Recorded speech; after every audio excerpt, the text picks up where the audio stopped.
I was a bit disappointed with the number of calls, but even including from the Minister of Education, with a number of what some refer to as some gang wars in schools. So there've been an increase in calls. But what we have to look at is the data to make sure that, again, this is not just a feeling because there's an increased calls from my end, but that what is happening in the schools, that we do some research. And again, that's why we're working with the Criminal Justice Research and Planning Unit to ensure that we understand exactly what is going on. Now, we have a immediate target program where anytime that we are called, the change agents go to schools within 24 hours.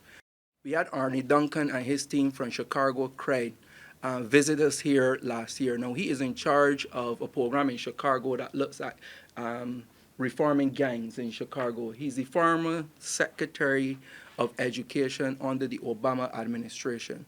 And we're looking to visit them and take a team down there to look at some of the programs they're doing with gangs over there to see what are some of the programs that can be successful here. Again, data-driven. They too have some data in terms of what they're doing with their gangs and reformed gang members. The Player for Peace is coming back again, the Jockey Edition, the Gold Cup Edition. And I am happy to say that I've signed off a proposal called Youth on Track. What we recognized was that the opportunities to engage, especially young, at-risk, vulnerable youth, were very, very minimum.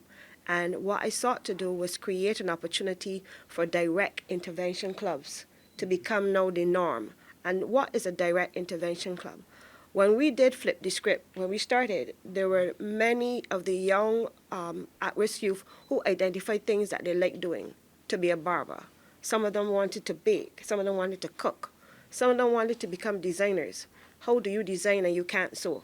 How do you become a chef and can't cook? So what we sought to do is put strategies and opportunities in place that the direct intervention clubs will go into communities